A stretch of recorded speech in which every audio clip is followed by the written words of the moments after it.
Halo guys, kembali lagi di channel Yende Storyland. Di video kali ini saya akan mendongeng sebuah film fantasi berjudul Deep Sea Mutant Snake yang dirilis pada tahun 2022. Film ini menceritakan tentang seorang pria bernama Qin Yu yang mulai menyelidiki perusahaan tempat tunangannya bekerja, di mana tunangannya meninggal secara tiba-tiba. Oleh karena itu, ia bertekad menemukan kebenaran atas kematiannya. Lalu bagaimana nasib Qin Yu? Mari kita simak alur ceritanya.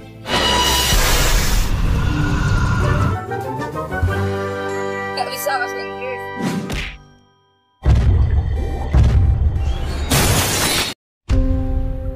Cerita dimulai dari pulau misterius yang dijadikan tempat eksperimen ilegal, yang juga dijaga oleh pasukan bersenjata untuk menjaga area tersebut.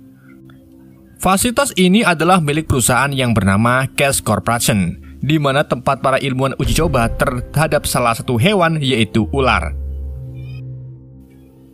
Sang pemilik, yaitu John, sedang mencoba menciptakan senjata biologis yang sempurna, namun kegagalan yang terus berulang mengakibatkan kerugian besar pada perusahaannya. John pun datang langsung untuk mengecek apakah senjata biologisnya sudah bisa mengikuti perintah dari manusia atau belum. Namun tanpa ia ketahui, ternyata pihak pemerintah sudah mulai menyelidiki proyek ilegal ini. Dan agar tidak ketahuan pemerintah, salah satu pengawalnya menyarankan untuk membatalkan proyek tersebut. Saat sudah tiba di depan ruang penelitian, mereka dilihatkan inti dari eksperimen ini, yaitu seekor ular yang mengalami peningkatan ukuran yang sangat drastis, menjulang tinggi, dan ternyata masih belum bisa tunduk sama manusia. John yang siksak-siksok terpaksa langsung membuat keputusan untuk menghancurin eksperimen tersebut dengan menyuruh para ilmuwan menghapus data dan menghancurin semua dokumen percobaannya. Lalu kemudian menyuntikkan racun ke otak ular tersebut.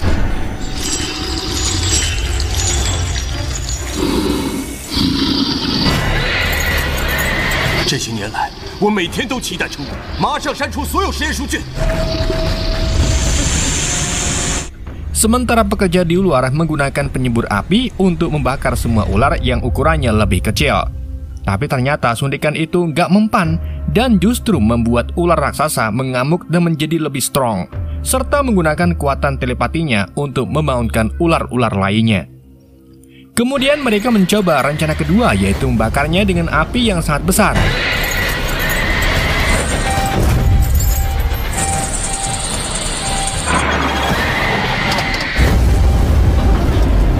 Saat situasi menjadi kacau, mereka menggunakan kesempatan ini untuk kabur bersama dengan para pekerja di luar yang diserang oleh banyak ular mematikan. John lalu memerintahkan pasukan militer buat ngebunuh semua ilmuwan yang bertujuan untuk menghilangkan saksi serta bukti dari eksperimen kegagalannya.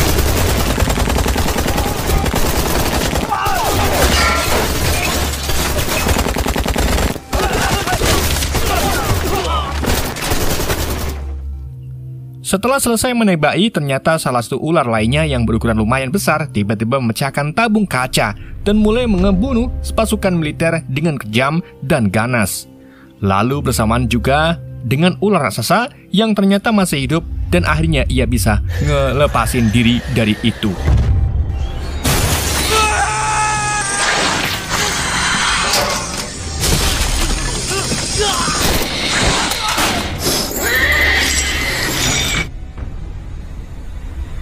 Setelah John sampai di helikopter dengan liciknya, ia malah menyuruh dua pengawal dan pasukan militer untuk membunuh ular eksperimen tersebut sampai bersih tak tersisa.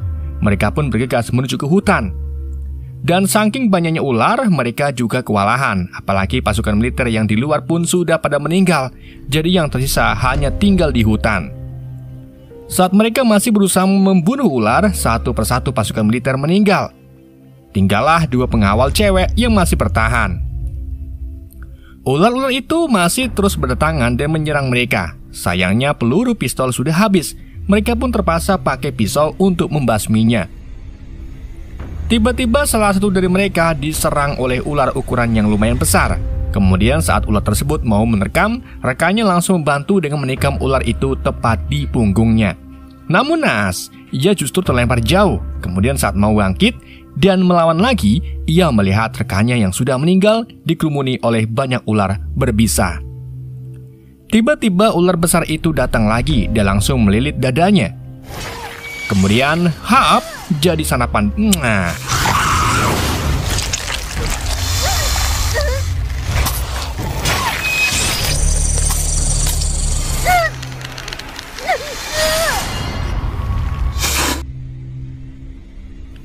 Tak disangka, masih ada 2 pasukan militer yang selamat. Saat mencoba melarikan diri dengan speedboat, tiba-tiba muncul ular raksasa dari dalam laut yang langsung melahapnya.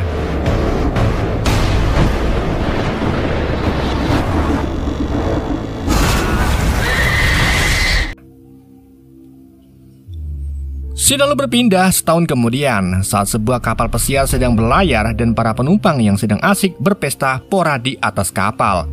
Lalu di ruangan kemudi ada orang misterius yang dengan sengaja membunuh kapten, lalu membelokkan kapal dari jalur yang tidak seharusnya. Kemudian diusul dengan gadis bernama Feng Li yang ternyata seorang reporter sedang mengintai sekaligus memotret pria yang bernama Qin Yu. Nah, kebetulan sekali Qin Yu ini sedang mengikuti pria bernama Jason. Ia adalah mantan karyawan Cash yang tahu semua informasi kejahatan tentang perusahaannya, termasuk kematian tunangannya itu. Tak disangka apa yang dilakukan Feng Li ketahuan oleh Qin Yu karena kapal yang mereka tumpangi tiba-tiba bergoyang sehingga kamera yang dipakai Feng Li itu terjatuh. Qin Yu lalu memperingatkan untuk tidak mengikutinya lagi karena apa yang ia lakukan sangatlah berbahaya. Begitu pula dengan bagi keselamatan Feng Li. Tak berselang lama terlihat bayangan ular raksasa dari dalam lautan. Setelah itu disusul munculnya ratusan ular yang menyebabkan para penumpang ketakutan dan lari menyelamatkan diri. Namun banyak di antaranya menjadi korban. Situasi pun menjadi tak terkendali, di mana hampir seluruh ruangan kapal dipenuhi oleh ular.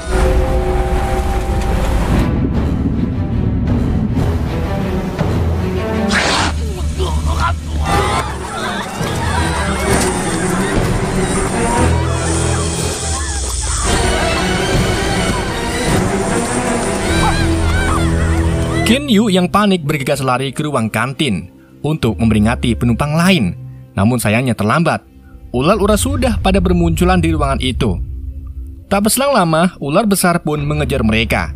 Qin Yu, Feng Li, Jason, dan yang lainnya yang masih selamat dengan cepat mencari tempat yang aman. Namun sayangnya, salah satu dari mereka tergigit oleh ular besar.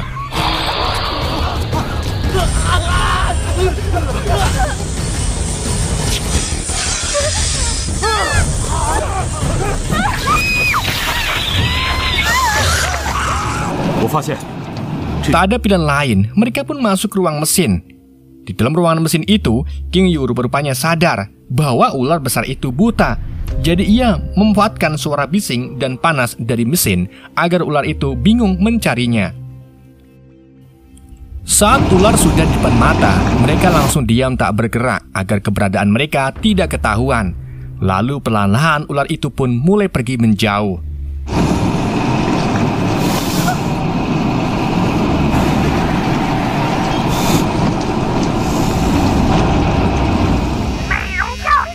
Kemudian mendadak ada guncangan besar yang mengibatkan mesin kapal mati dan suara bising pun memudar.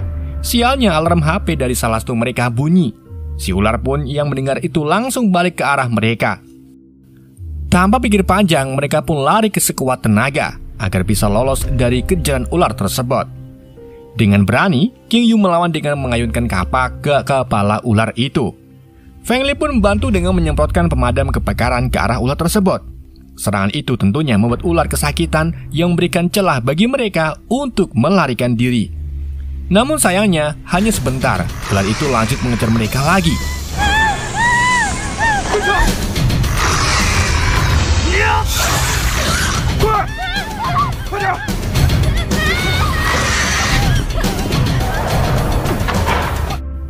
Karena tidak ada pilihan lain, mereka pun terpaksa masuk ke ruang pendingin dan menguncinya dari dalam. Karena ular itu terus mendobraknya. Mereka pun bingung jika terus di dalam akan mati kedinginan.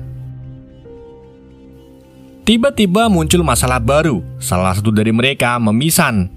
Pas dicek ternyata ada bekas gigitan ular di tangannya. Sadar ia akan mati jika tak ditangani medis, King Yu pun memutuskan untuk keluar, biar ular itu mengejarnya. Namun salah satu dari mereka tak setuju, karena takut rencananya gagal. Sebelum selesai berdebat, si cowok yang tadi mimisan langsung membuka pintu dan melancarkan aksinya dengan mengorbankan dirinya sendiri karena ia tahu hidupnya tak akan lama lagi. Setelah itu ia menarik perhatian ular dan menyuruh semua orang untuk keluar, lalu cepat-cepat menutup pintu agar semua orang selamat.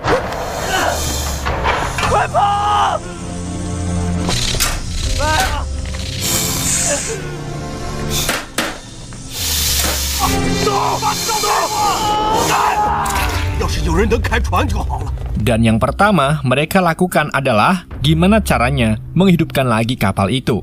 Mereka lalu menuju ke ruang navigasi, namun yang mereka temui justru kapten dan kru yang sudah mati dibunuh akibat luka tusuk. Feng Li kemudian mengajukan diri untuk mencoba mengemudi kapal. Ia menjelaskan bahwa dirinya pernah diajarkan simulasi untuk mengemudikan kapal oleh ayahnya yang seorang kapten kapal getek.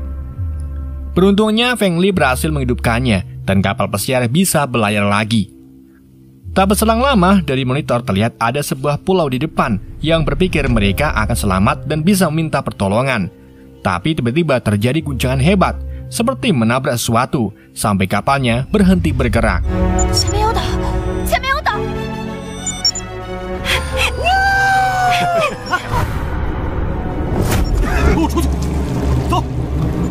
Dari balik kaca, mereka melihat sesuatu yang menutup pandangan mereka.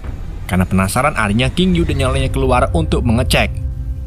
Lalu King Yu menembakkan pistol suar ke arah langit. Dan tak disangka, mereka dikagetkan dengan kemunculan ular raksasa yang kita lihat di awal film. Yang terlihat murka, mereka pun segera lari.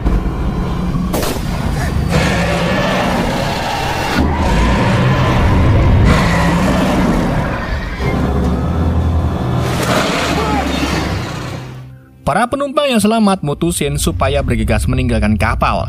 King Yu lalu menyuruh semua orang masuk ke dalam skoci. Ia kemudian kembali masuk untuk mengalihkan perhatian ular raksasa. King Yu bergegas lari ke ruang mesin dan memecahkan pipa gas lalu menuangkan bensin ke seluruh ruangan itu. Setelah penumpang berhasil masuk ke dalam skoci, mereka sangat sedih karena King Yu harus melawan ular raksasa itu sendirian demi menyelamatkan mereka. Ular raksasa kemudian mulai menekan badan kapal sehingga menghancurkan struktur kapal.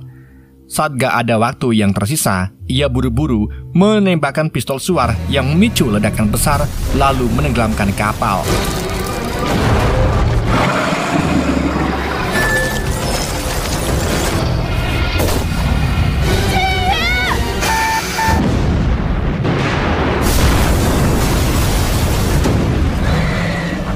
Feng Li terlihat sedih. Ia pikir King Yu sudah mati. Tapi tak disangka King Yu berhasil lolos dari ledakan tersebut. Dan segeralah mereka menarik King Yu dalam skoci. Di pagi harinya mereka terbangun tanpa disadari skoci sudah sampai di sebuah pulau. Mereka yang lega pun berjalan menuju ke daratan. Tanpa disadari tempat itu ternyata sangat berbahaya. King Yu kemudian mendengar suara aneh. Kemudian menyuruh yang lain meninggalkan area tersebut. Namun mereka justru berjalan di area yang banyak terdapat batu-batu aneh. Lalu tiba-tiba saja muncul monster aneh mengerikan dari dalam batu dan menarik beberapa dari mereka ke dalam cangkangnya. Monster itu ternyata mencium bau darah sehingga hanya menarik yang terluka saja.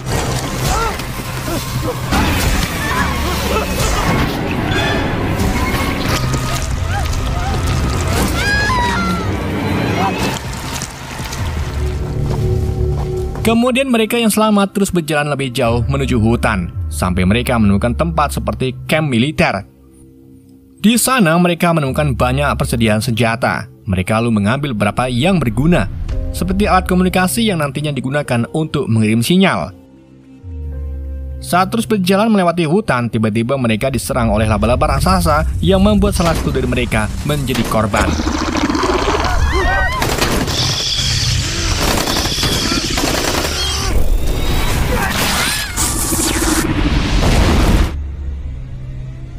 Lalu beberapa yang selamat melarikan diri dan pada harinya mereka menemukan tempat laboratorium tua yang ternyata adalah tempat perusahaan Cash melakukan uji coba ilegal. Karena penasaran, mereka pun masuk dan menemukan dokumen penelitian tentang ular mutan. Saat terus berjalan menuju lorong, mereka menemukan gudang tempat penyimpanan makanan dan minuman. Dan mereka pun senang bukan main, di mana mereka bisa bertahan hidup untuk mencari bantuan.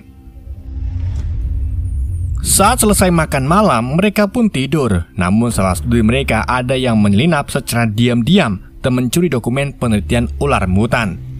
King Yu mendadak terbangun dan mendapati salah satu dari mereka hilang. Ia pun memutuskan untuk mencari. Tanpa sadar, King Yu berjalan di lorong yang menuju ke pintu keluar.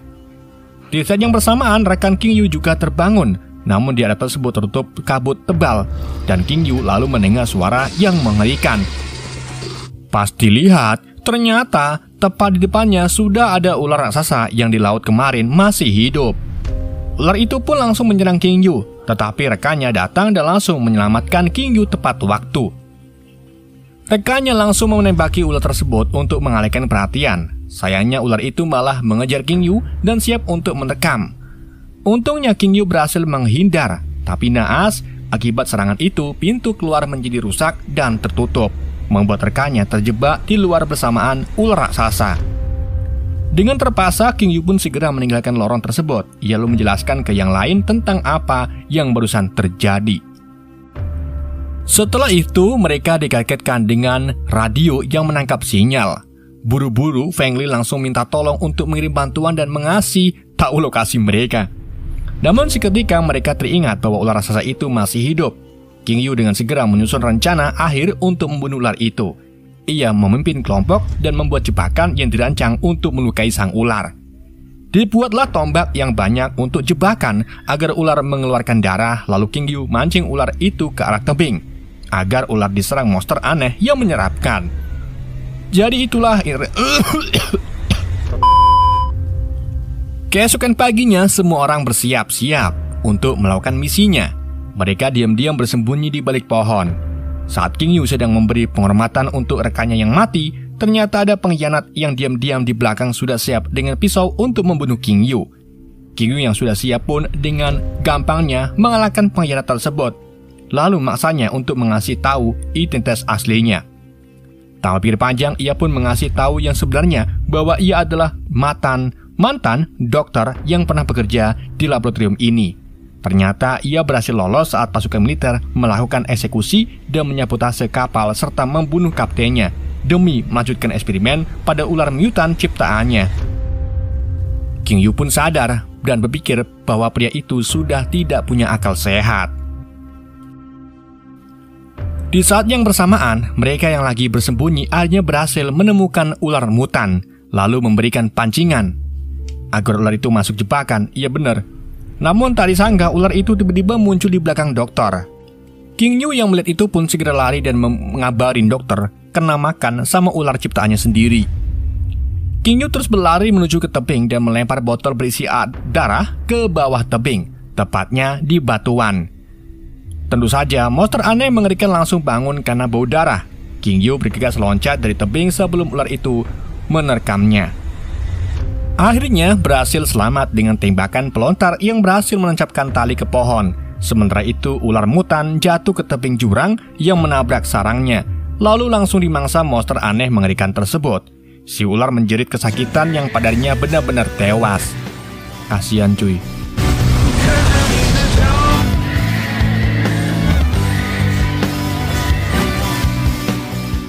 Lalu beberapa saat kemudian mereka yang selamat menunggu bantuan di dermaga pantai. King Yu yang melihat kapal menuju pantai merasa sangat bahagia, apalagi penyelamat mereka ditemani matahari terbenam. Ya benar, sungguh akhir yang bukan indah kan? Film pun berakhir. Oke, wah itulah alur cerita film Deep Sea Snack of Snack Cemilan. Semoga kalian terhibur dengan alur cerita yang saya bawakan. Mohon maaf jika ada kesalahan dalam penyampaiannya ataupun penyebutan nama. Sekian dari IND, sampai jumpa di video berikutnya.